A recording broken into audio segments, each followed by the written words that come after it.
hakuna mwenye ishara kubwa kama wewe, ewe Mungu, si kwa majeshi wala silaha, ni kwa Roho Mtakatifu. Nguvu za giza zimeshinda kwa jina la Bwana Yesu. Nguvu za giza zimeshindwa kwa jina la Bwana Yesu. Nguvu za giza zimeshindwa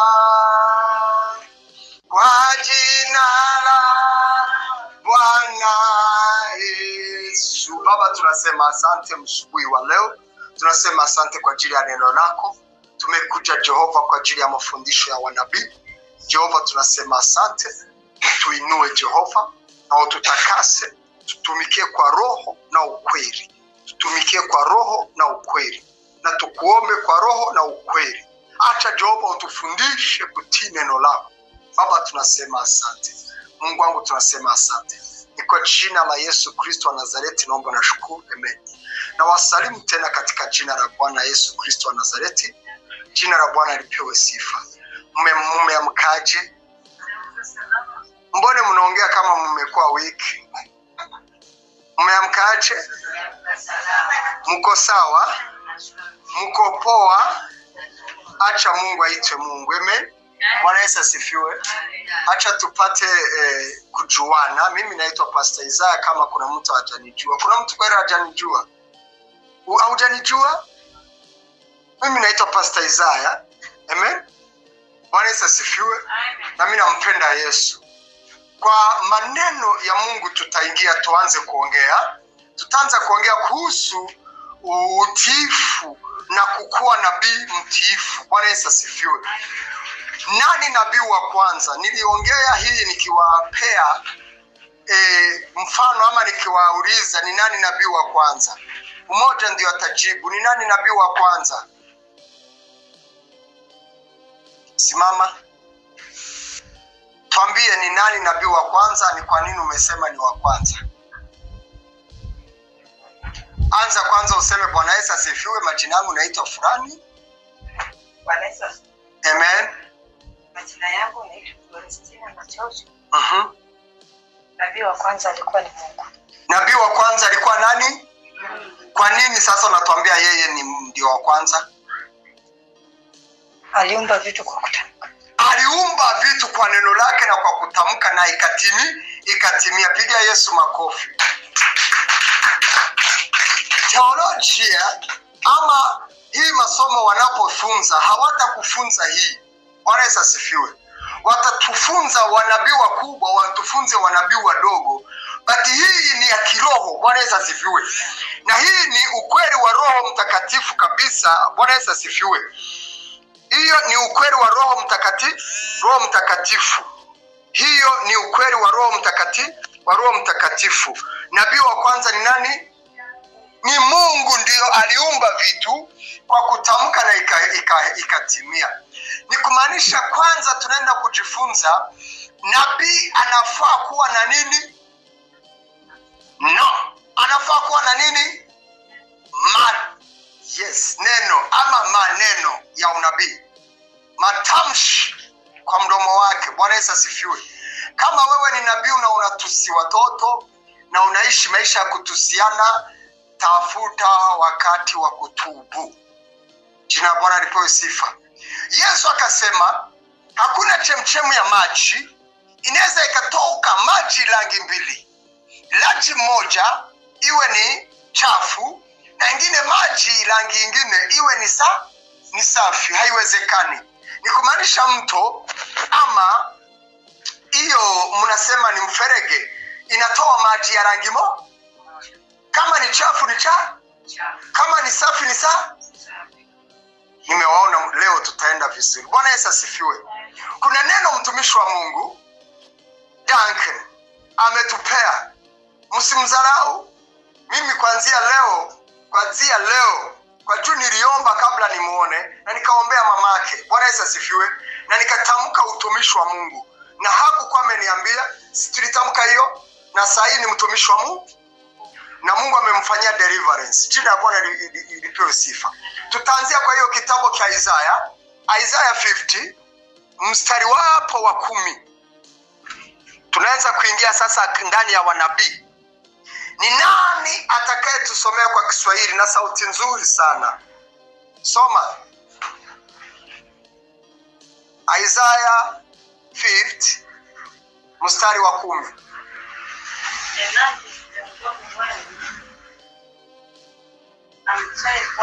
Ni nani miongoni mwenu, ni nani ndani mwenu mchaye Bwana?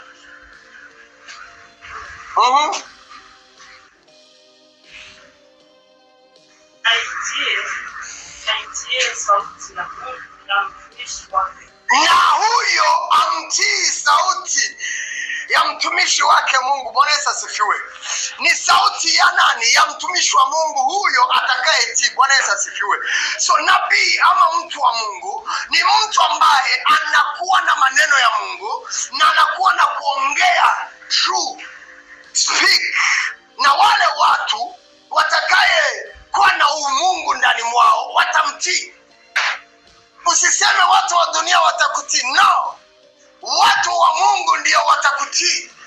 Watu wa Mungu ndio wataheshimu Mungu. Watu wa Mungu ndio watajua kile kiko ndani yako ni kitu cha Mungu. Bwana Yesu asifiwe. So ukiona mtu amekudharau, ukiona mtu hajakutii, ukiona mtu hajajua kama wewe ni mtumishi wa Mungu, jua naye si mtu wa Mungu. Kwa juu wanajulikana na wanajuana kwa juu Baba ni umoja na Roho ni moja. Jina la Bwana lipewe sifa. Haleluya. Haleluya. Tuko hapo. Yeye aendaye katika giza wala hana nuru. Naye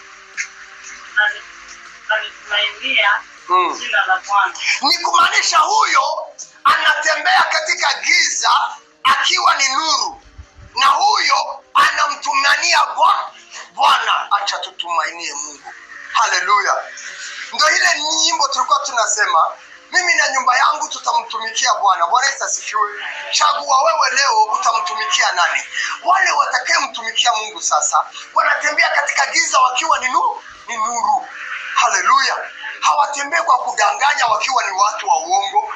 Baba yako ni shetani, baba wa uongo.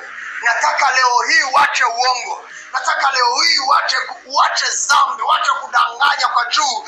Wale wote wanayodanganya ni wana wa shetani.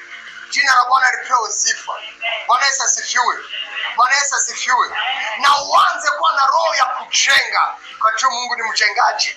Roho ya kufariji, kwa juu Mungu anawafariji wale waliovunjika mioyo.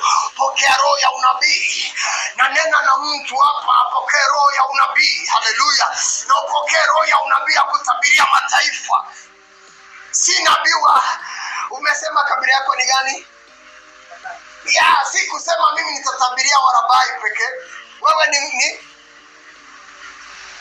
eti nitatabiria Mtaita, na wewe ni Mtaita, eti nitatabiria Wataita tu, na wewe ni Mkikuyu, nitatabiria Wakikuyu pekee. Wewe ni Mnyarwanda, utatabiria Wanyarwanda pekee. Huyo Mungu ni wa ukabila. Sema Mungu si wa ukabila. Mungu hana uchuki. Bwana Yesu asifiwe. Bwana Yesu asifiwe. Angekuwa ni Mungu wa Wakikuyu, wangekuwa kabisa Mungu amebaki kwa Wakikuyu. Lakini nimesikia Mungu wa Wakikuyu ni pesa. Ni ukweli? Warabai ni nini? Wataita ni nini? Wana kitu wameweka mbele. Hiyo kitu nilisikia wakisema ni pesa. Ni ukweli? Acha wajue Mungu wetu sasa. Bwana Yesu asifiwe. Acha Mungu akuguse mamangu, wajue Mungu ambaye anatangulia kila kitu. Haleluya. Pokea simu mpya. Hiyo simu sitaki. Kama imeanguka. Bwana Yesu asifiwe. Pokea simu nzuri touch. Haleluya. Maendeleo yako ikuwe sawa. Amen. Nataka tujifunze kuwa nabii. Nabii ni mtu gani? Nabii ni mtu ambaye hakae ndani ya maneno ya kusengenya. Nabii ni mtu anakaa ndani ya maombi. Nabii ni mtu anakaa ndani ya kunyamaza akingojea sauti ya mtume mwenye atamtuma. Kwani lile kotikaboni, mtume ni nani? Mtume ni yule mtu amewekwa kitu kinaitwa kutumwa, na akienda anaongea na nabii. Nabii akitabiri anatoa vitu vinafika kwa mtu anaitwa mhubiri. Mhubiri anaanza kuhubiri vyenye nabii amefunuliwa. Hello. Mhubiri akihubiri, watu wakibadilika, mchungaji anawachunga kama kondoo. Hello. Na mchungaji akiwachunga kama kondoo, akakamwisho kanaitwa mwalimu, anawafunza tabia, discipline, jinsi ya kukaa, jinsi ya kusimama, jinsi ya kulala. Bwana Yesu asifiwe. Kwa juu jinsi niliona nyinyi mnalala, kuna watu wanalala vibaya, wanalala kama si mwanabii. Ndio maana waanga wanawaingilia kwa boma. Nimesema nini? Danke. Kiswahili yangu imeruka. Nimesema nini mamangu? Kiswahili imeruka. Nimesema nini? Mnalala vibaya. Ndio maana wanga wanaingia. Tujiulize sasa, mnalalaje? Hello, Duncan, mnalalaje?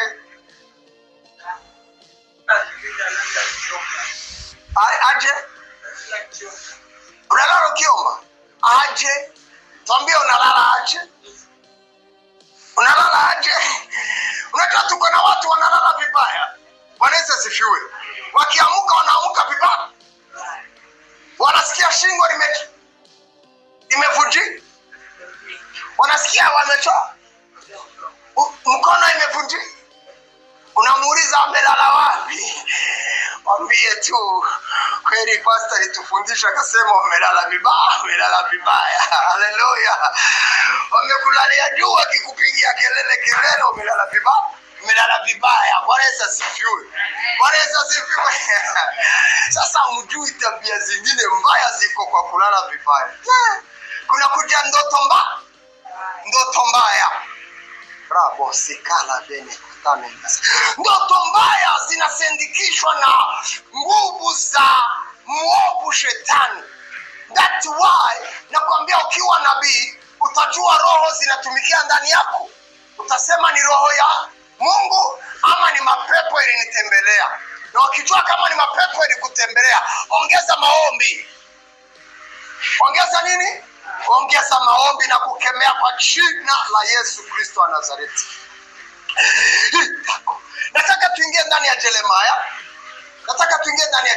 chapter 1. Nabii mwenye anakuaga na uoga hawezi kumtumikia Mungu. Uoga ni nini? Uoga ni kipawa ambacho shetani anaweka ndani ya mtu ili asiweze kumtumikia Mungu. Na Biblia, neno la Mungu linasema waoga hawataingia katika ufalme wa Mungu. Na kuuliza swali, ni wakati gani utasikia uoga? Ni wakati utapokea vitu na utakosa kuvicontrol, na utakosa kujua jinsi utavitoa, iishe bila kutoa kitu. Yani uachane na hiyo kitu kabisa. Useme mimi sitaambia huyo mtu, nikimwambia itakuwa mbaya. Huyo mtu atanitusi. Ukikataa kumwambia, utakuwa wewe ni muovu. Na huyo mtu akikufa kwa ajili ya dhambi zake, Mungu atakuuliza damu yake. Nimesemaje? Nimesema kuwa nabii ni kuwa na huduma mzuri. Tutafika. Hizi zingine siku nitawaonesha. Paulo anasema mtamani kipawa kiliyo juu zaidi ya vingine vipawa. Hello. Na hiyo kipawa iko juu zaidi ya vingine vipawa, ni kipawa ya unabii. Unabii ni nini? Unabii ni kuongea kitu ambaye hakijakuwa na kikakuja kuhappen. Bwana Yesu asifiwe. Kutabiri ni kujua mambo aliyofichwa na kuyaweka wazi. Sasa wakati unapokuwa na uoga, unasikia kuna kitu umepokea, unakosa kutoa.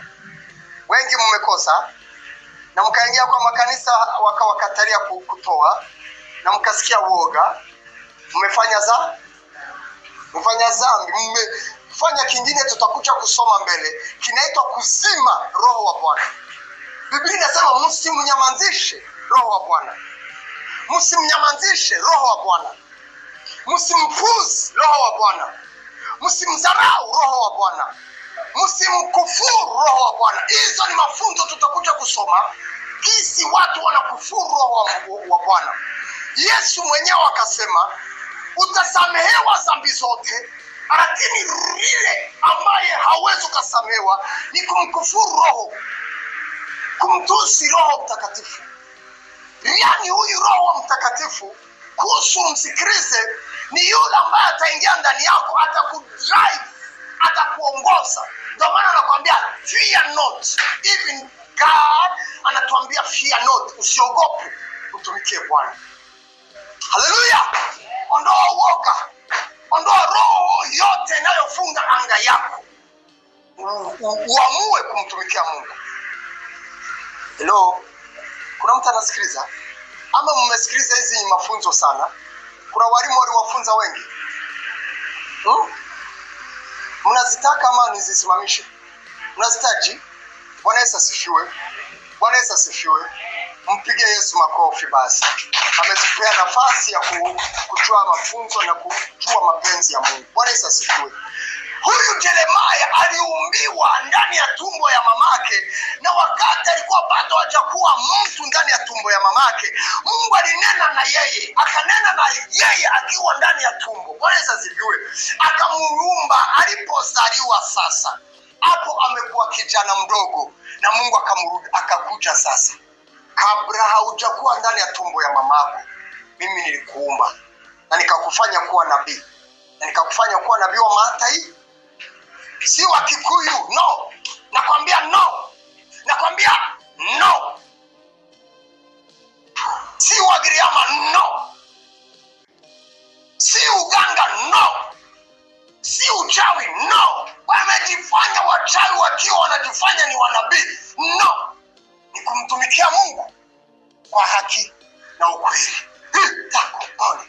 Na kuvunja zile nguzo na zile nyungu zote za familia. Kwa juu hauwezi ukatumikia Mungu ukiwa na madhabahu ya uganga kwa familia yenu. Hauwezi ukatumikia Mungu ukiwa na madhabahu ya ushirikina na usharati na kuua na kutoa mamimba ndani ya familia ya kwako.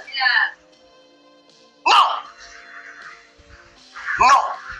Kumtumikia Mungu ni kuvaa mwili wa Kristo. Hauwezi ukatumikia Mungu hauna utakatifu ndani mwako. Hauwezi ukatumikia Mungu na uko na mapepo ndani mwako. Ni lazima utakaswe. Ni lazima ufunguliwe. Ni lazima upokee uzima mpya. In the name of Jesus. Mko wapi? Mko hapa? Mko hapa?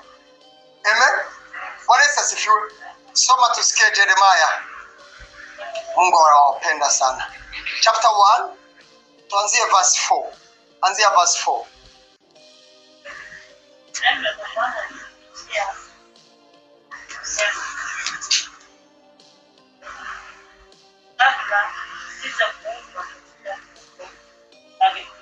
Neno la Bwana likamujia Yeremia likasema, kabla sijakuumba ndani ya tumbo ya mama yako nimekujua. Mungu alikujua na akajua kutazaliwa kijana. Na wakati yake kasichana kanaenda kukuja, Mungu akajua kama kutazaliwa ni kasichana. Bwana Yesu asifiwe. Na wakati akakijana kama atakuwa kwa tumbo ya mamake, Mungu alijua kuna kakijana kanakuja. Bwana Yesu asifiwe. Bwana Yesu asifiwe. Na ukazaliwa. Ndio maana umesimama. Umenisikiliza kijanangu? Umenisikiliza? Good. Amen. Bwana Yesu asifiwe. Na kabla sijatoka nimeweka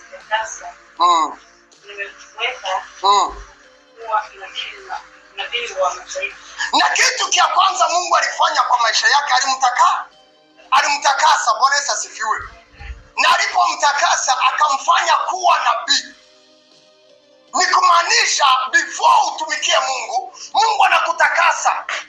Anakuondoa kwa madhabahu ya kitambo. Anakuondoa kwa miungu ya kitambo. Anakuondoa kwa dhambi za kitambo. Anakutakasa. Wow, hallelujah. Anakutakasa na kuondoa ndani ya zile laana za ukoo. Anakuondoa kwa zile hasira za ukoo. Anakuondoa kwa zile vifungo vya ukoo. Anakufanya kiumbe kipya. Jina la Bwana lipewe sifa. Ndio maana nilisema hii mafunzo siwezi nikayapana kwa watu ambao hawajaokoka. Siwezi nikayapana kwa watu hawajabatizwa. Siwezi nikayapana kwa watu ambao hawataki kumtumikia Mungu. Kwa juu ni vitu ambaye kama ni kucheza tu. Bwana Yesu asifiwe. Na hii mafunzo hauwezi kumtumikia Mungu kama hajakutakasa. Hello. Hello. Hello. In book of Isaiah chapter 6, Isaiah alitakaswa. Isaiah alitakaswa aje? Mfalme Uzia alikufa. Alipokufa akasema nimemwona Bwana na nikaona utukufu wa Mungu. Alipokuona utukufu wa Mungu akasema sijui kenye kimehappen. Mimi ni mwenye dhambi na mimi natoka kwa familia ya wenye dhambi. Yes, familia ya watu wana midomo. Na malaika akakuja akachukua kaa la waka moto. Akalichukua na akaligusa kwa mdomo wake. Akamwambia umetakasika. Alafu nena. Watu kabla Isaiah alikuwa ni mtumishi wa Mungu. Alikuwa ni nabii kwa chapter 1, chapter 2, chapter 3, chapter 4, chapter 5. Lakini alikuwa bado hajatakasika kwa kiwango cha kumuona Mungu. Wewe ni nabii? Kuna kiwango hujamuona Mungu. Wewe ni nabii? Kuna kiwango hujaona utukufu wa Mungu. Kuna watu wanasema ni manabii na wanatushtua, hawajapata maono kabisa. Na hawajapata maono. Unajua maono, kuna maono ziko tofauti. Kuna maono ziko tofauti. Mtu anakuambia kabisa nilikuwa natumikia Mungu lakini giza amenitokezea. Nimemuona macho kwa macho. Hello. Hello. Isaiah aliona Mungu, akaona kiti cha enzi, akaona wamalaika, akaona wazee 24, akaona vyenye uhai, akasema nakufa nimemuona Mungu. Na Biblia inasema na maandiko matakatifu inasema hakuna mtu anamuona Mungu na anaishi. Hello. Kuna mtu amemuona Mungu? Mnanidanganya sometime. Kuna wanabii wanateke nimemuona Mungu deketepo.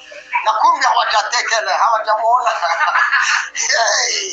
Wanakuja wanatudanganya Mungu amenituma. Mmekutana ni wapi? Mmeona na wapi? Bwana Yesu asifiwe. Nikiwa kwa nchi ya Burundi nifanya maombi, ndo kwenye jina Isaiah lilitoka. Nikashikwa kabisa. Bwana Yesu asifiwe.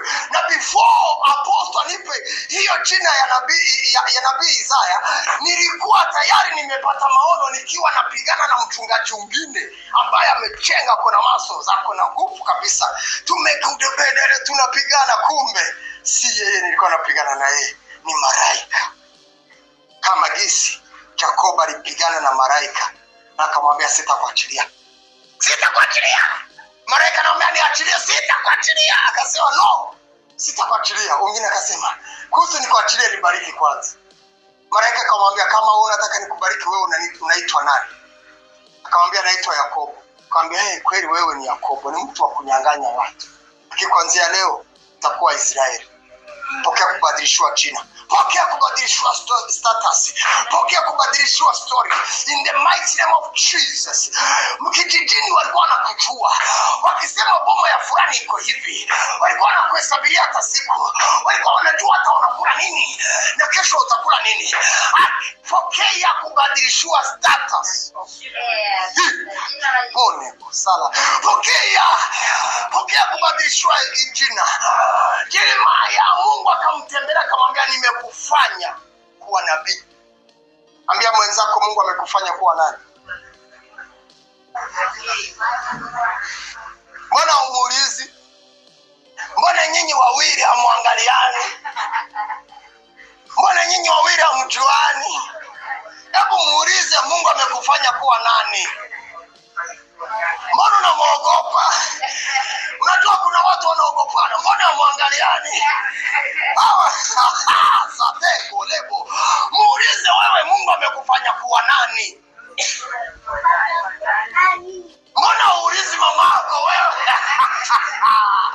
Muulize mamako wewe Mungu amekufanya kuwa nani?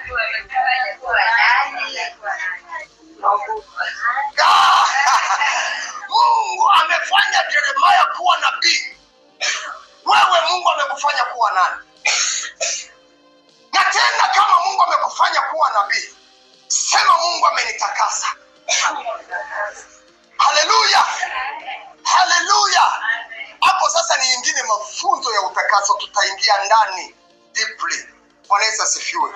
Ya kutakaswa kwa juu hauwezi ukafanya huduma ukiwa na hizo behavior za kitambo. Bwana Yesu asifiwe. Kuna vitu ni lazima utaacha. Kuna nabii mmoja alikuwa anapenda kukopa pesa. Na akikopesha pesa akienda kuambia wamkopeshe, Nivo, Kiswahili nivo, hawarudishi pesa.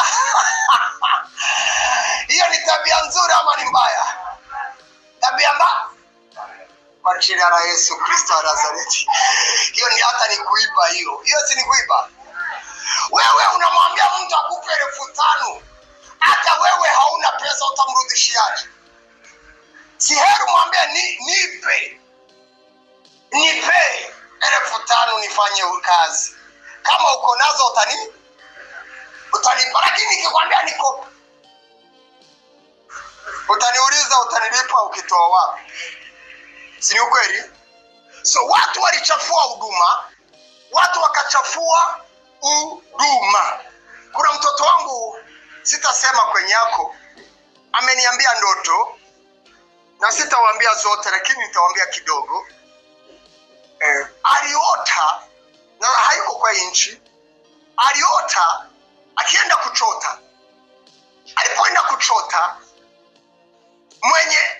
kwenye alikuwa anapitia kulikuwa kumeteleza. Watu eti wakienda kuchota wanachafua hiyo sehemu. Kuna tereza kukiteremka hivi na mvua ilikuwa imenyesha. Akateremka hadi kuanguka chini.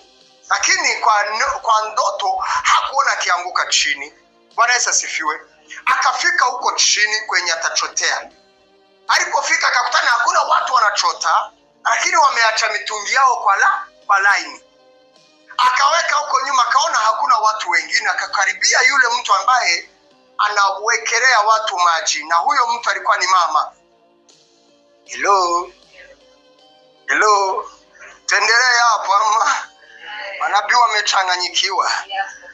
Mungu leto taboni. Wanabii wamechanganyikiwa. Sitaki ukae ndani ya wanabii wamechanganyikiwa. So yule mwenye alikuwa anachotesha maji, nawaambia na ukweli wa Mungu sidanganye, niko na Bible. Huyo mtu hayuko kwa hii nchi. Bwana Yesu asifiwe. Na hayuko hapa karibu. Amen. Ako mbali. Bwana Yesu asifiwe. Alafu alipokuwa anachota akamuuliza, "Sunichotee, mbona ya wengine hawako? Wewe niwekee tu mimi niende na harakisha." Akamwambia, "Leta mitungi yako." Akaenda akachukua mitungi, akakuja akamchotea. Akamwambia, "Nilipe." Mwingine akamwambia, "Nilikuwa najua kuchota ni bure." "No, sasa kwa nini unanilipisha?" Sasa akaanza kutafuta kugusa kwa shroni, kwa mfuko, ili atoe pesa alipe maji. Kuenda kugusa na mkono, yule mama mwenyewe akagusa kwa mfuko wake, kaza leta, usinipe kidogo. Kugusa kwa mfuko, kuliko agusa kwa mfuko, akagusa sehemu zake za siri.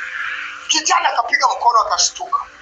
Nikamwambia, kijana, omba sana na ujilinde.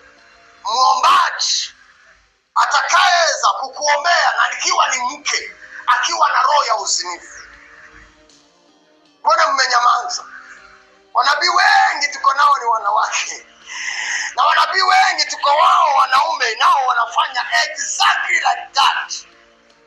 Kuliko waombee wa mama, wanawafanyia tabia mbaya. Sasa huyo mama, kuliko aombee huyo kijana, akafanya tabia mbaya. Mungu atutakase sana. Kuchota ni nini? Kuchota ni kutafuta maombi, ni kutafuta neno la Mungu. Kuchota ni kutafuta nguvu, kwenda kwa mtu kuusa kusaidie, akuombee upate nguvu. Bwana Yesu asifiwe. Mtungi ni roho yako inayowekelewa maji. Ni kama ile Yesu aliambia Samaritan woman, I will give you a living water. Nitakupa maji ya uzima. Maji ya uzima inapoingia ndani yako, ni kumaanisha kuna mtungi uko ndani yako. Haleluya. Na hiyo mtungi ni maisha yako. Kwa hiyo maji unakunywa ni maji ya uzima. Jina la Bwana lipewe sifa. Haleluya. Oh, haleluya. Oh, haleluya. Sasa watu wamejichafua kufika kiwango, Mungu akingana na neno ndani ya nabii Isaya, mbele ya macho yako, utakaswe ama watu watakaswe. Na wale watakaye kubali kutakaswa watamtumikia Bwana. Haleluya. Amen. Amen. Kwani nimeongea? Mbona mmekaa kuboeka? Kuna mtu alikutana na nabii akamfanyia mambo mabaya. Mungu amtakase kabisa. Si mambo mabaya kama hayo. Kuna wengine mambo mabaya mtu anakufanyia, unasikia kabisa umeanguka ndani ya moyo. Anakukata nguvu, anakukata tamaa. Unasikia kabisa upendi, huyo mtu amenikosea. Bwana Yesu asifiwe. Amechukua pesa zako, anaweza hata kutumia mali yako ama nguo zako, ama anatumia kinyume na jinsi unapenda maneno yake. Jina Bwana lipewe sifa. Lakini nabii Yeremia Mungu akamtakasa. Hello. Ndio hapo sasa kampa maneno mengi Yeremia. Hapo alinena akasema, niite nitaitika, na nitakuonesha mambo usiyojua. Huyo ni Mungu ananena katika kinywa ya nabii. Hello. Kuna wengine maneno iko ndani ya Yeremia unajua. Ni gani unajua? Ulinidanganya nikakubali kudanganyika. Hapo ni nabii Yeremia anasema, Mungu ulinidanganya na mimi nikakubali nikadanganyika. Why? Alisema hivyo. Alitabiri unabii, ikakuwa vita kwake, akajikuta kwa mashida. Akasema, Mungu umeniambia mambo, nikasema kumbe ulikuwa unanidanganya. Ilikuwa inaniudhuru. Hata karibu wamuue. Bwana Yesu asifiwe. Nabii Yeremia alitabiri akatupwa katika shimo. Katika nini? Ni nani mwingine alitupwa katika shimo? Danieli. Ni nani mwingine alitupwa katika shimo? Paulo. Mbona sijasikia hiyo verse iko wapi? Kama sana.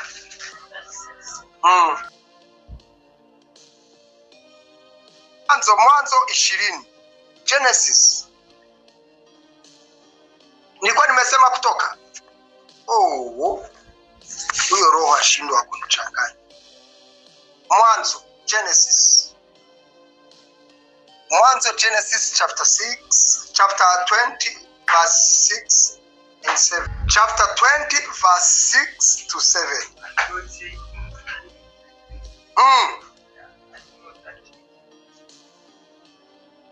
And God tell him on the dream. But yeah, I know that you did this in the integrity of your heart. So I also have kept you from sinning against me. Therefore, I permitted you not to touch her.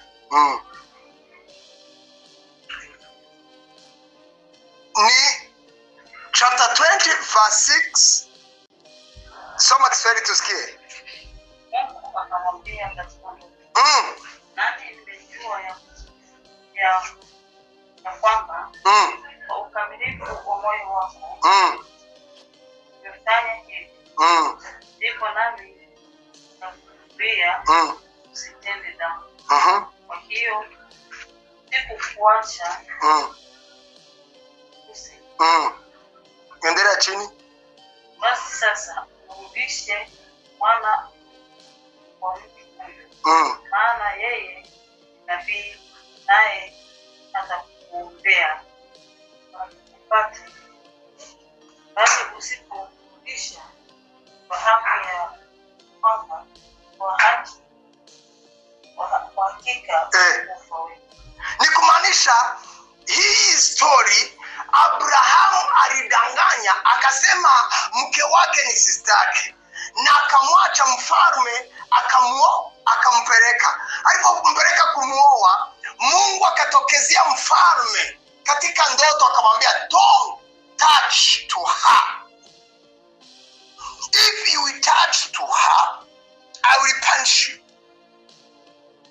Na tena huyu mke mrudishe kwa huyo mwanaume, na umrudishie mke wake kwa juu huyo mwanaume ni nabii. Hapo ndio kwenye nilikuwa nataka. Na atakuombea maisha, na atakuwa na maisha marefu. Nabii ni mtu ambaye Mungu anaweka ndani uzima kuhusu watu wapate uzima. Haujanisikiliza? Ungekuwa umenisikiliza, ungekuwa umesema Mungu ni mwema. Ungekuwa unanisikiliza, ungekuwa unasema Mungu ni mwema. Nabii anawekwa ndani kitu cha kupana uzima. Nabii anawekwa ndani kitu cha kufungua watu waliofungwa. Na Mungu akashuka roho wa unabii uko juu ya Yesu. Yesu akasema, roho wa Bwana uko juu yangu ili nihubiri watu habari njema, wale ambaye wako na mioyo iliyopondeka, ni waponye wenye wana vidonda. Wewe ni nabii unapotoa ndani mdomo wako kitu cha kubadilisha mtu. Nataka uwe na mawazo ya kubadilisha maisha ya mtu. In the name of Jesus. Uwe na mawazo ya kuchange, kuangalia vitu kwa njia ambayo huyo mtu haoni. Akikuja mbele yako anaona na hana tumaini, lakini kwa juu Mungu amekuweka tumaini na kuona, muoneshe yale Mungu anakuonesha. Abone kwa salama. Mama, nasikia kupona kwa msikudanganya. Kabisa. Na hii si kwa ajili ya kupenda tu kufurahisha watu ama nini. No. Ni kwa kupona kabisa. Haleluya. Kwa kupona kabisa. Kwani acha niwaambie sasa, mwenye nasimama mbele yenu imani yake iko wapi? Imani yangu inaniambia mimi niliwahi kuwa kama haka katoto. Unagisikia hivi? Natumasikio. Exactly. Niliwahi kuwa kama haka katitu, hata sijui ile chotopa. Nakimbia huku. Niliwahi kuwa mtu kabisa, kama huyu ni mtu kweli. Huyu si mtu. Huyu atakuwa mtu baadaye. Lakini huyu ni mtu. Lakini hajakuwa. Sasa mwenye anafanya ni kama utoto. Na mimi niliwahi kufanya utoto. Lakini Paulo alisema, wakati wa utoto nilifanya mambo ya utoto, na wakati wa utoto niliongea kama mtoto, na wakati nimekuwa nimeongea kama mtu mkubwa. Haleluya. Acha mambo ya utoto ndani ya huduma. Nimeona nimerusha. Nimeona kudanganya, nimeona tuko vitani. Nimeona maono hivi tu. Nimeona kibunduki. Kile kibunduki nimeona kimesimama kiko hivi. kiko na matairi kimesimama hivi. Nikaona kuna kitu kimetoka, kinawaka moto. Sijui kinaenda kuanguka wapi. Lakini kuna kitu nimefanya. Kuna kitu nikaona kibomu kinaenda. Kuna mahali kitaanguka. Sijui kuna mahali kumefanya utoto. Unanisikiliza? Kuna mahali hiki kibomu kinaanguka. Nimekiona nikaona moto umetoka ndani ya hiyo hamjaona vita, hamjaona bunduki, zile bunduki kubwa. Nimeiona sai. Pata maono ya familia yako, pata maono ya maisha yako, pata maono ya huduma, pata maono in the name of Jesus. Wasiingie jinsi wanataka kuingia kwa nyumba yako, wakiingia wakanatoka. Wachai washindo kwa jina la Yesu. Huko si kwao. Rusha bomu, rusha maombi, choma, vunja. Ingia ndani ya Yeremia. Turudi hapo kwa Yeremia. Tumesikia sasa huyo nabii atamuombea mazuri. Sasa twende kwa hiyo Yeremia tumsikilize. Mungu amemuita akamfanya kuwa nabii wa mataifa. Utaendelea hapo 7:6 uendelea hapo. Bwana Yesu asifiwe.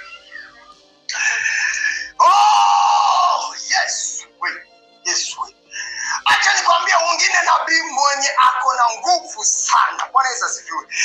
Kuna nabii anaitwa Elia, akatabiri akasema mvua haitanyesha kabla mimi sijasema. Hiyo mvua haitanyesha kabla mimi sijaamua. Acha ukweli, nabii wa kufunga mambo fulani siwahi kufunguka. Haujanisikiliza wewe. Haujanisikiliza kwa juu, hujanisikiliza. Ungejua kufunga ni nini, ungefunga mlango wa majini na mapepo. Hawangekusumbua miaka hii yote umesumbuka. Ungejua kama ndani yako kuna kufunga. Biblia inasema chochote tutafunga hapa duniani, hata mbinguni kitakuwa kimefungwa. Una uwezo wa kufungua baraka. Una uwezo wa kufunga baraka. Amen. Nabii ni mtu gani? Ni mtu mkubwa. Hakuna kibali. Haleluya. Nabii ni mtu ambaye amechaguliwa na Mungu. Soma verse 7, chapter 1, verse 7, Jeremiah. Heri wamtumainia Bwana, wamtumainia Bwana. Heri wamtumainia Bwana, watapata baraka. But the Lord said to him,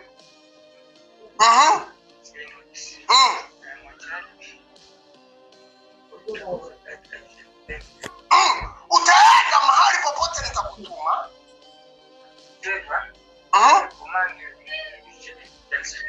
Na kile kenye nitakwambia kunena na utanena. Nena kwa neema ya Bwana. Nena kwa authority ya Bwana. Nena haleluya. Nena na tena Mungu atakusimamia karibu kabisa, atakusupport. Na ninawaambia kuna nabii anaitwa Elia. Nitawahubiri mambo ya unabii hadi wakati mtasikia nyinyi mnaboeka kukuwa manabii mtatoroka. Mniulize mtatoroka siku gani? Niulize mtatoroka siku gani? Mtatoroka kwa juu, mtajikuta nyinyi si manabii. Si udanganye kama kuna vitu ziliingia kwa nyumba yako. Wewe haukukaa kwa zamu yako. Ama ninaongea uongo? Mbona anza kuwa kama kuku amenyeshewa? Si mimi, ulikuwa bado tutaonana. Lakini sasa hivi tumeonana. Pokea kusimama kwa zamu lako. Nimesemaje mama? Anashangaa. Kuna ulegevu. Pole sana basi. Hata na mimi nakuaga na ile ulegevu, napigwa. Kuna wakati napigwa. Kama wewe unaona kama huwezi kupigwa, lakini kuna wakati unaweza pigwa. Bwana Yesu asifiwe. Bwana Yesu asifiwe. Amen. Lakini Mungu akutumie. Usikwe na ulegevu. Endelea tusome.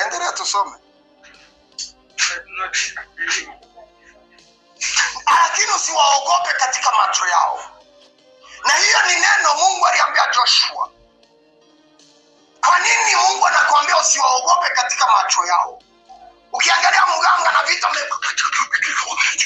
vitu ako nazo, nasema huyo ananimaliza kabisa. Lakini Mungu amesema msiwaogope.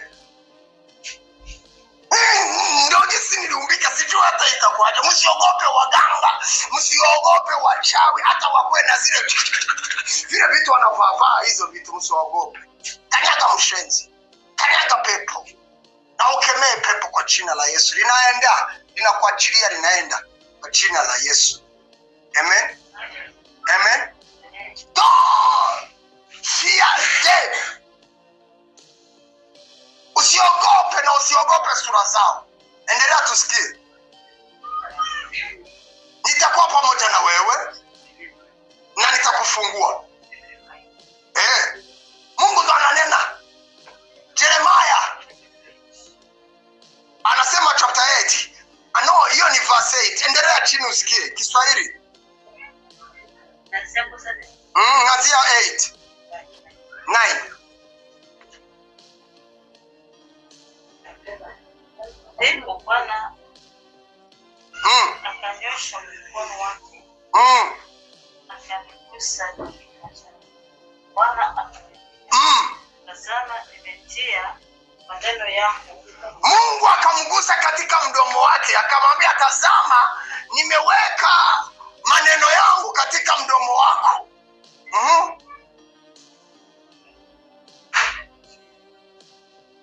Angalia, nimekuweka leo juu ya mataifa. Na Mungu alipomaliza kumweka maneno katika kinywa chake, akampandisha.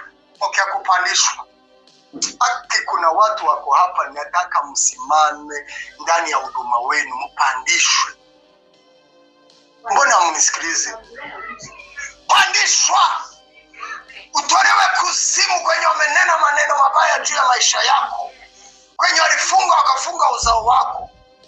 Pandishwa, inuliwa, kuwa delivered in the name of Jesus. Nampenda Mungu, napenda hata kazi zake, napenda hata gisa nafungua, napenda hata gisa naponya, napenda hata gisa nabadilisha. Na akamuinua, akampandisha juu ya mataifa. Ukikubali kumtumikia Mungu utawekwa juu ya mataifa. Ukikubali sauti ya Bwana na kuwekwa ndani maneno ya Bwana ndani ya kinywa chako, utawekwa juu ya mataifa. Oh hallelujah. Oh hallelujah.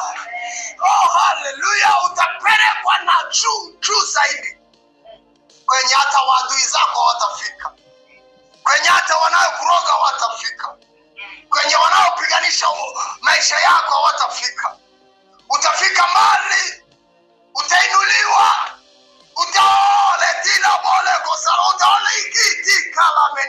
utafunguliwa, minyororo yote itakatika, vifungo vyote vitakuachilia. Mkono wa Bwana utakuwa juu yako, mkono wa Jehova utakuwa juu yako, mkono wa Jehova utakuwa juu yako. Hautatumikia miungu, hautatumikia madhabahu ya uko, hautatumikia majini, utatumikia Mungu. Chagua leo utatumikia nani? Chagua leo utamtumikia nani? Biblia, neno la Mungu linasema anaweka katika kinywa chako maneno yake ili utabirie mataifa na uwekwe juu, si kuwa chini, si kupelekwa kuzimu. In the name of Jesus. In the name of Jesus. Nasikia uwepo wa Mungu, nasikia uwepo wa Jehova, nasikia nguvu inayovuruta na kupigana nayo, inataka roho yako, na Mungu naye anataka roho yako. Mungu anataka kukutumikisha na shetani anataka kukutumikisha, lakini roho wa Mungu ananiambia nguvu za Mungu zimeshinda nguvu za shetani. Utamtumikia Mungu. Nasema utamtumikia Mungu. Nasema Mungu amekupa ile ya kuangalia mbali, ile ya kuangalia karibu, ile ya kuangalia mbali, mahali ulikuwa unaona hauone. Mungu anaenda kukupa macho ya kuona tofauti na vyenye ulikuwa unaona. Hautaona mapepo tena.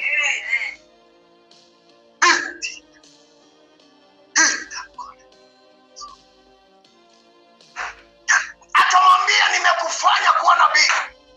Nimegusa kwa mdomo wako. Kila utakaye laani kitaraniwa. Kila utakaye bariki kitabarikiwa. Ni Mungu anayeweka nguvu ndani ya mdomo, ndani ya ulimi. Huwa kuna kitu nataka niwaambie. Wachawi wanaporuga hawatumii madawa. Sana sana hawatumii madawa. Wananena maneno. Kikwetu wanasema hicu mutumiro hicu mutongero. Mwambia watafsiri.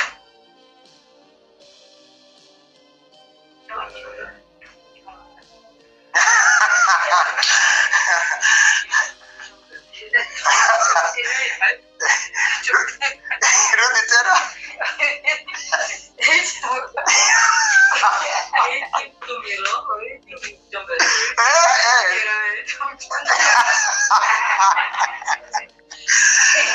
Ni hicu mutumiro hicu mutongero.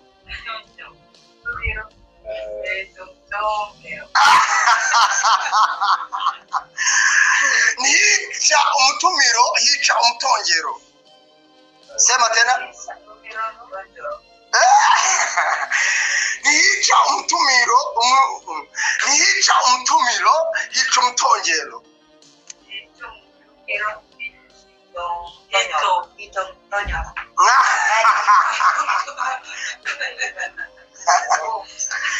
Watafsirie.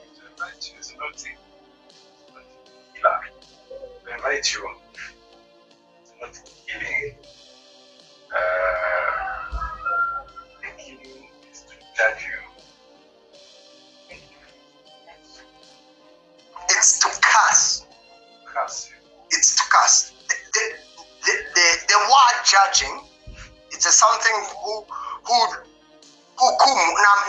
someone who discuss about you something, you do it. You understand?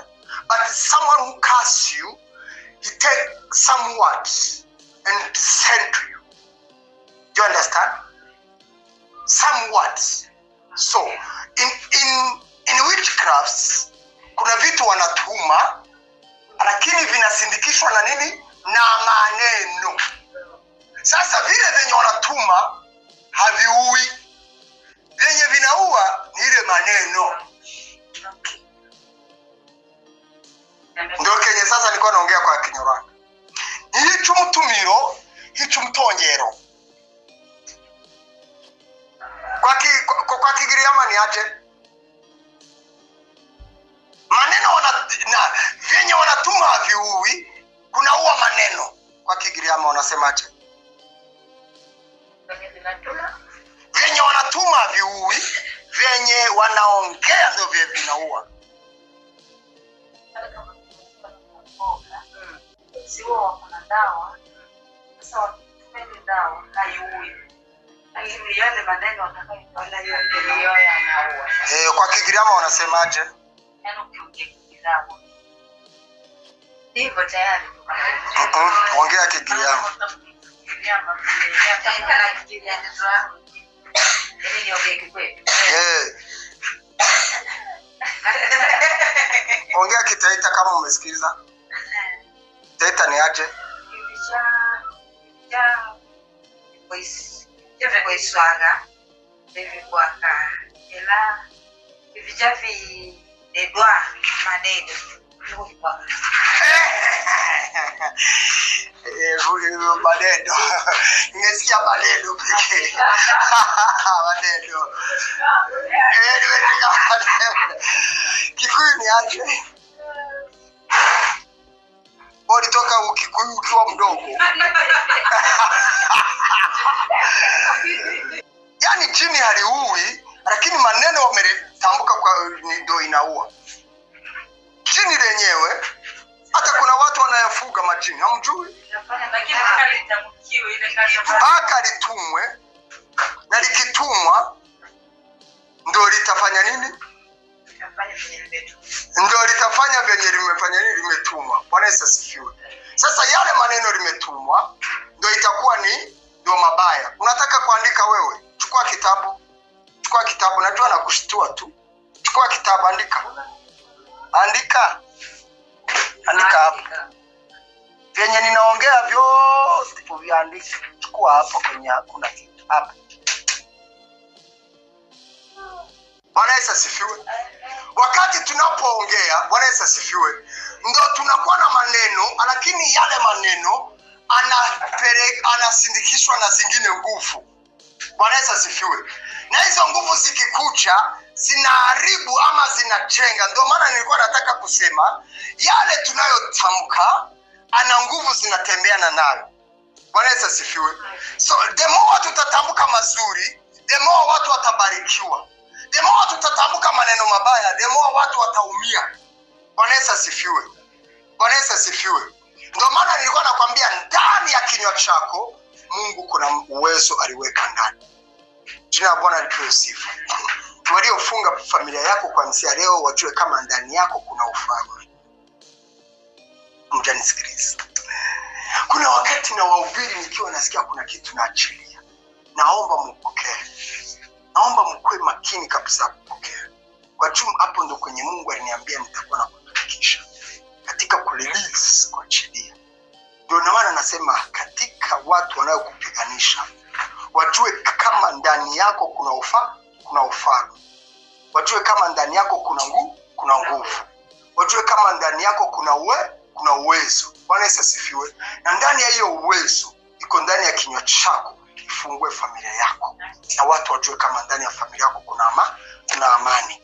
Kuna swali, nimefika mwisho.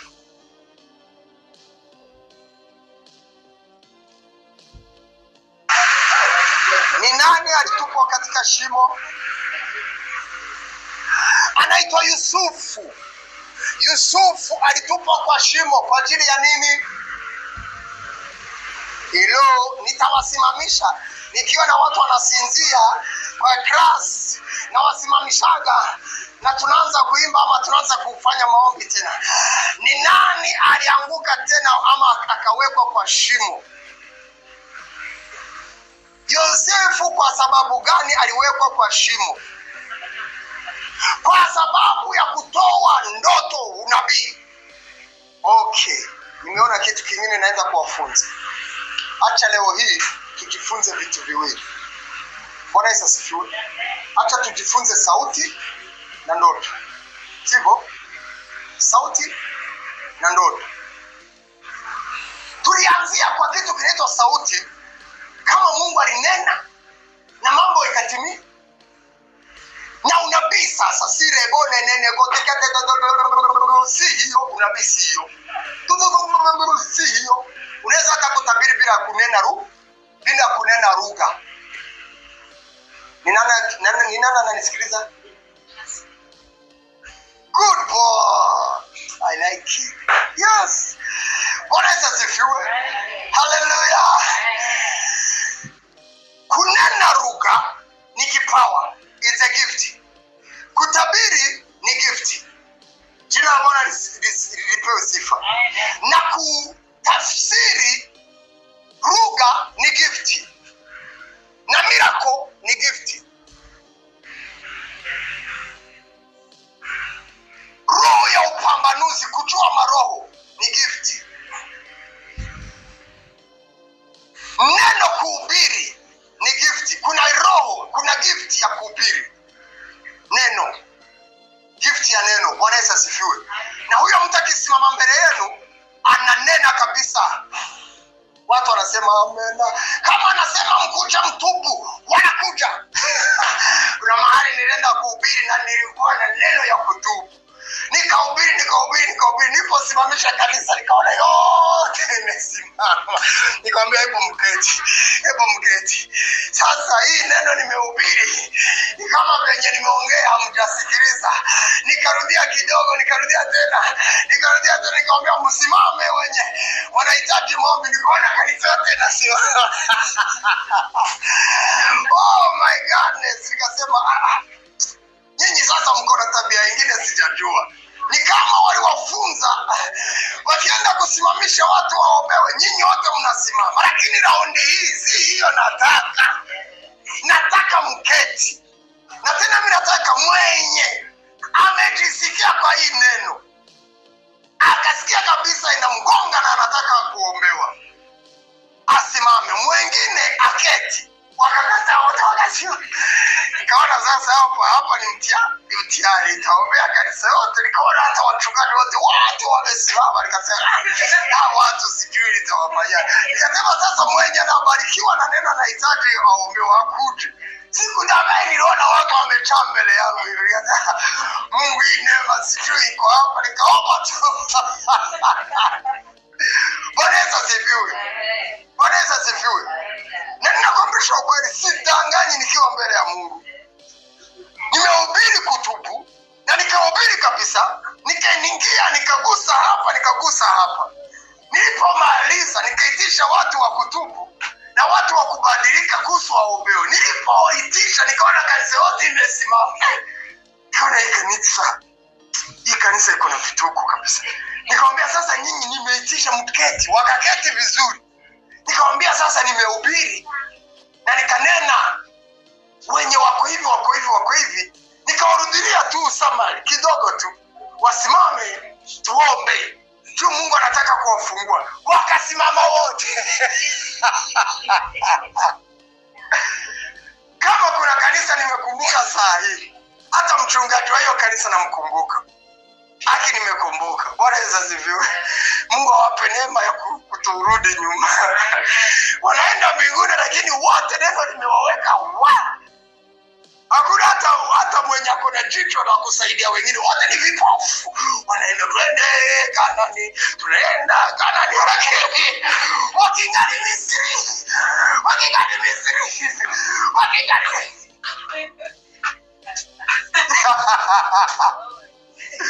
Mungu atutakase sana.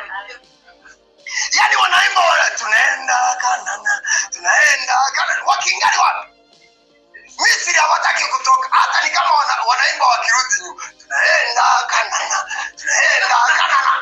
Ni uko mbele na wanarudi nyuma. Unajua kuhubiri watu, kanisa lote ulihubiri na watu wasimame. Na ulikuwa unajua kunaweza kusimama watu kama 10 tu. Ulikuwa unatafutisha watu kama 5. Sema Mungu kilipa watu 3 hapa nitasema asante. Kumbe kanisa imesimama. Mungu akingari na kazi. Haleluya. Pokea kutumwa. Kuna nyimbo tunaimba. Nitume Baba, nitume. Nami nitaenda nitume. Mtaimba hiyo nyimbo?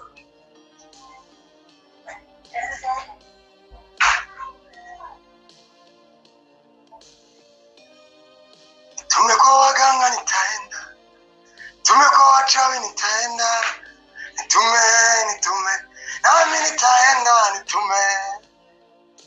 Mbona umenyamaza, mtaki kutumwa kwa hizo kanisa zenye mtahubiri watu wasimame wote? Yaani hamtaki kutumwa. Unatumwa kwa mganga. Anakuja na wewe unakuja, anangojea umwambie unataka kuponya, unaanza kuambia tubu. Mganga anasema tubu, nimetumwa na Mungu tu. Nitubu ni nini? Kwa jina la Yesu. Na tena kuna mtu niko nasikia kitu hapa. Mungu atakufungua. Haleluya.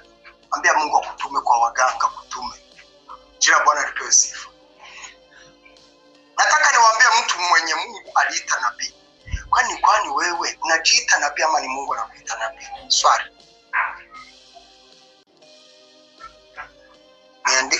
Niambie tarehe Mungu alikuita nabii.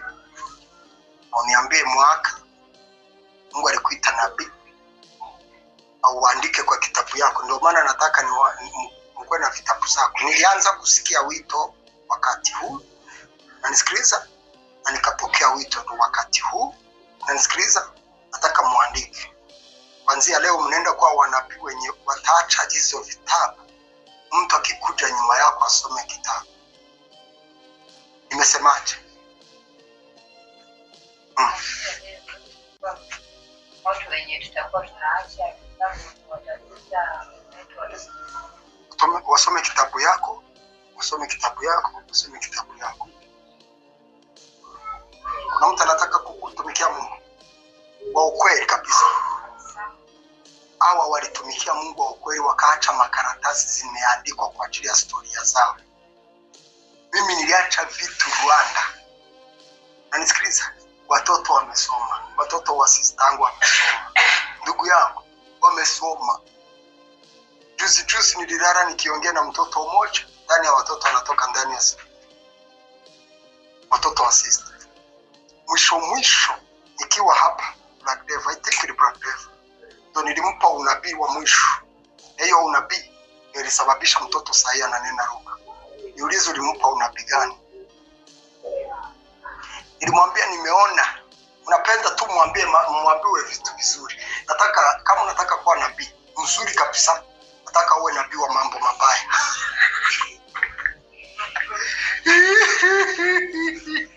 Mambo magumu. Batisho. Nilimwambia mtoto wangu, nikamwambia nimeona umeanguka katika choo, ukapiga kichwa chini, nikakuja kutafuta kukutoa. Na nilikuwa naona ni choo ile ya miti. Hapa niliona hamna hiyo choo ya miti. Huko kuna kwa choo ya miti. Bwana asifiwe. Msichana wangu kwao kwenye naishi alikuwa anajua ni ndoto tu. Kumbe ni tiles. Alianguka katika tiles. Katika akampeleka wakamshona. Nyuma ya ni kamera ichelewa, hiyo nabii ichelewa kama mwezi. Nataka mjue kutabiri mwenyewe. Sitamani angevunjika ama angekufa. Lakini kwa juu Mungu amefunua na tukaomba, Bwana asifiwe, akaacha kitu kadogo. Kuanzia hapo mtoto alisema hii iko serious. Msichana mrembo kabisa akona narawa hapa. Bwana asifiwe. Hata baba bisaini na pole ananitabiria, anasema mwanangu hapo shikilia hapo. Haleluya. Shikilia.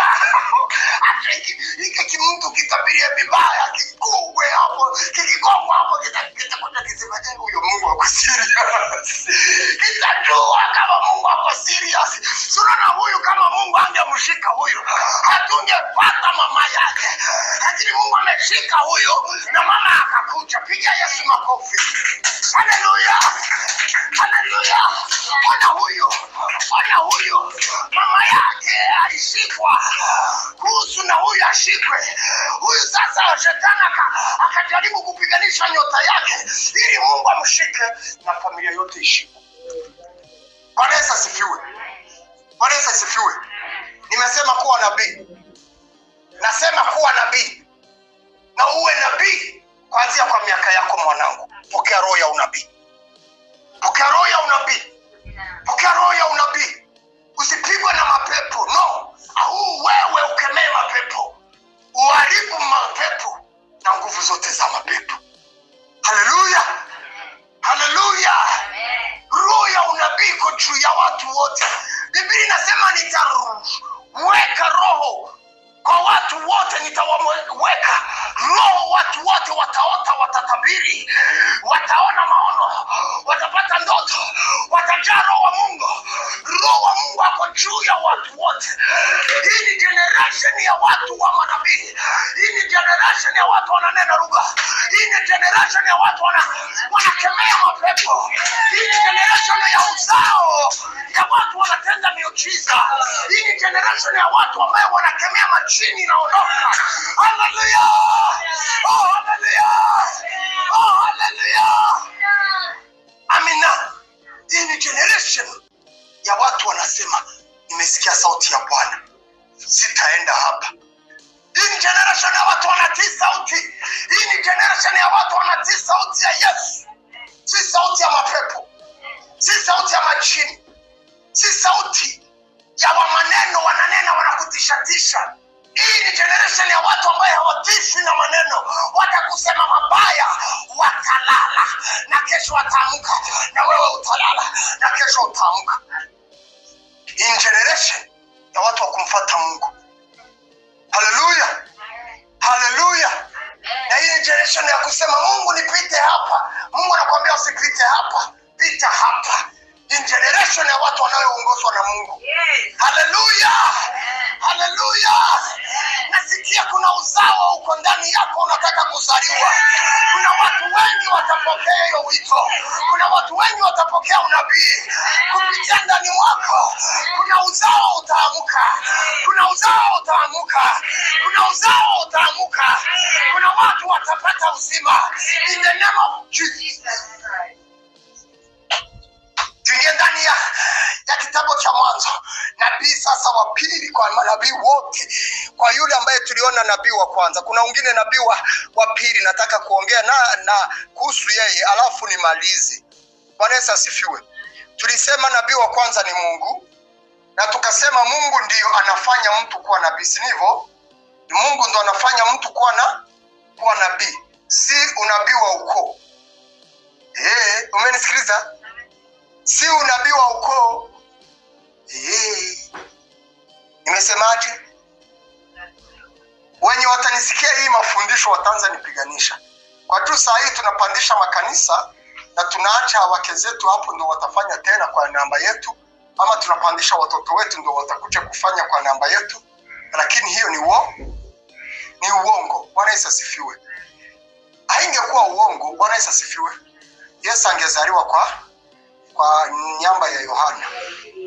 Lakini Yesu alizaliwa kwa Maria na Yosefu. Bwana Yesu asifiwe. Mmenisikiliza? Amen. Waislamu wana believe kama mama wake, baba yake na mama yake Maria waliomba wapate kijana akuje akuwe imamu katika kanisa. Walipoenda kuzaa, hawakuzaa kijana, wakazaa msichana anaitwa Mary. Hiyo ndio imani ya Waislamu. Kwa ile kitabu inaitwa Injili. Injili ni kitabu kubwa, kinaongea kuhusu New Testament, kinaongea kuhusu maisha mapya. Bwana Yesu asifiwe. So Waislamu wana believe kama Maria alizaliwa wakiwa wanatamani yeye awe mtumishi wa Mungu, lakini malaika akamchagua akawa mtumishi wa Mungu kwa kiwango ya juu zaidi ya yule mwenye walikuwa wanataka, anaitwa imamu. Imamu ni mtu ambaye anaongoza maombi katika Islam. Sio kweli? Bwana Yesu asifiwe. Na imamu anaweza kuwa ni mtu ambaye anasimamia hiyo kanisa, hiyo masjid, akitoa adhana. Sio kweli? Bwana Yesu asifiwe. Sasa walikuwa na believe binti Maria atakuja kuwa Mariamu, atakuja kuwa imam katika masjid. Lakini akakuja kuwa mzaa Nabii Isa. Wanamuita nabii. Bwana Yesu asifiwe. Na Yesu hajasema msimuite nabii. Msikuwe mnakasirikia Waislamu. No. Yesu alikubali wamuite nabii. Yesu akakubali wamuite mwalimu, na akakubali wamuite rabi, Mesaya. Hakuna majina mengi katika maandiko matakatifu. Bwana Yesu asifiwe. Amen. Waislamu nao wanaamini ile jina linaitwa Mesaya. Wanayamini Mesaya. Bwana Yesu asifiwe. Amen.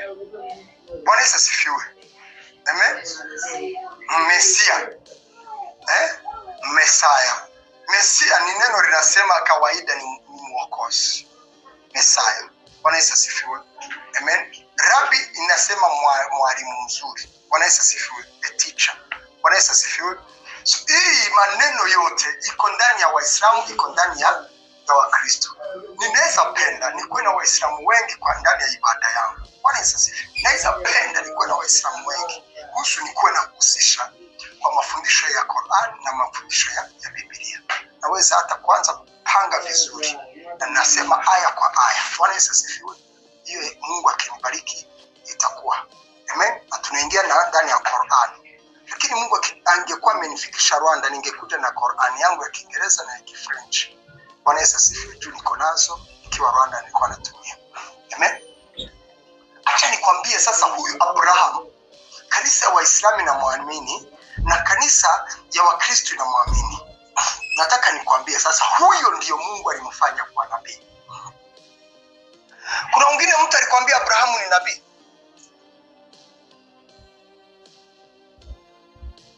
Nani alikwambia hivyo?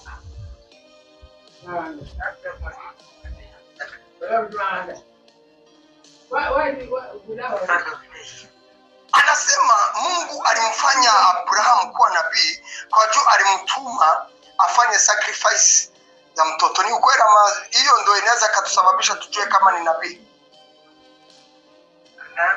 Tumesema nabii ni mtu gani? Tumesema nabii ni mtu ananena kitu na kinatendeka. Hiyo ni ya kwanza.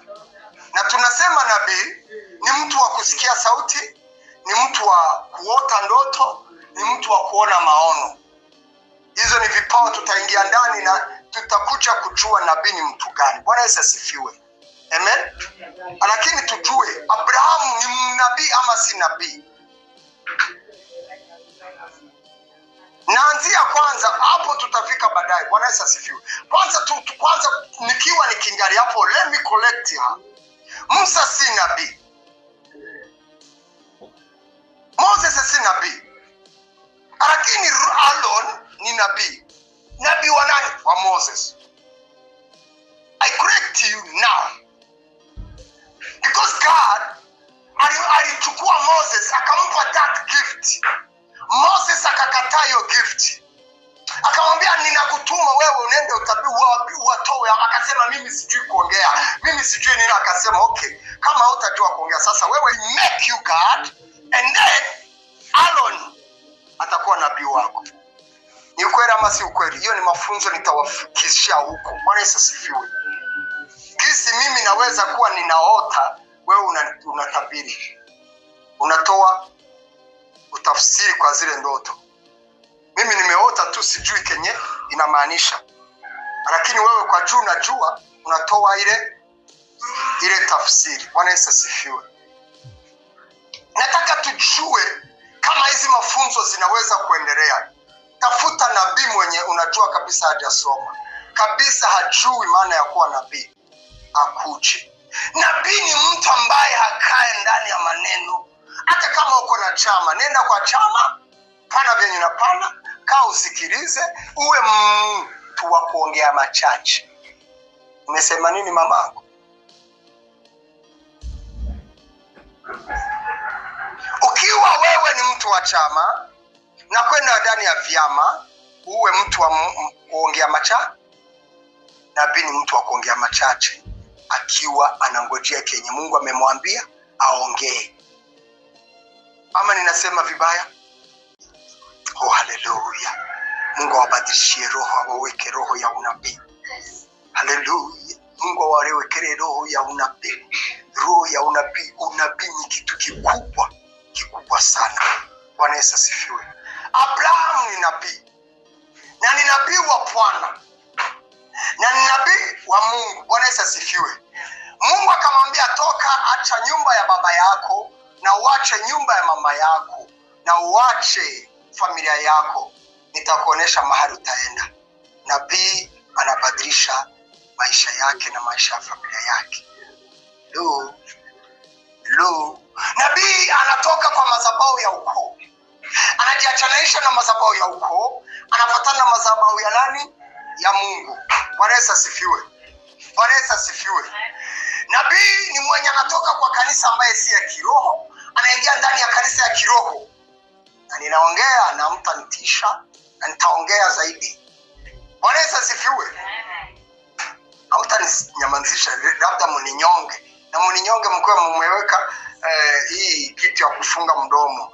Hiyo kitu ya kufunga mdomo ndio nitapiga kelele nikisema, lakini kama mtaninyonga mdomo mmeachia nitasema tubu etubweza kizenu mnayoliwa. Mwacheni dhambi. Nitapiga duru, wataogopa waniache. Haleluya. Sitaki kubomoa kanisa ya Waislamu. Hapa wanaweza nichoma, wanakuwa na roho mbaya. Wanakuwa na roho ya kuchoma Wakristo. Kitambo sasa huku unajua kazi. Mbona umekaa kama hauelewi kama Waislamu walikuwa wanaua na? Sio walikuwa wanaua Wakristo. Ni Wakristo walikuwa wanaua Waislamu. Bwana Yesu asifiwe. Lakini sisi tunaongea tu kwa upendo, hatutaki kuuana. Sio kweli? Bwana Yesu asifiwe. Hatutaki kuchafuana na kutusiana. Bwana Yesu asifiwe. Uonekane. Acha Kristo upendo wako uonekane. Jehova mbele ya hawa watu. Jehova weka ushuhuda, weka ishara na miujiza. Kisi Jehova umewafungua, wazidi kufunguliwa. Baba nasema asante. Hakuna kurudi nyuma tena. Hakuna kurudi nyuma tena. Ndio maana Jehova tumesimama kwa roho ya unabii. Kwa juu watu wajue kwenye wanatoka na wajue kwenye wanaenda, wajue kwenye wanatoka na wajue kwenye wanaenda, wajue maendeleo yao wakiwa wanatoka kuzimu wanaenda mbele, wanaenda mbinguni, wanaenda mbinguni, wanaenda mbinguni, wanaenda ndani ya utakaso kwa jina la Baba na Mwana na Roho Mtakatifu. Jehova nasema asante. Nimeonekana hivyo, wewe ndio umenionekanisha. Ni kwa jina la Yesu Kristo wa Nazareti naomba na shukuru. Amen. Pigia Yesu makofi. Haleluya. Pigia Bwana Yesu makofi. Pigia Yesu makofi. Yesu asifiwe. Pigia Yesu makofi. Haleluya, haleluya, haleluya. Haleluya, haleluya, haleluya. Nimemuona asiyebadilika ni Yesu peke yake. Mpigie makofi. Oh, haleluya. Nimemuona mwana wa kondoo. Nimemuona anajaa upendo. Nimemuona anajaa furaha. Asiyebadilika ni Yesu peke yake. Haleluya. Ubarikiwe sana. Ubarikiwe na Mungu akubariki.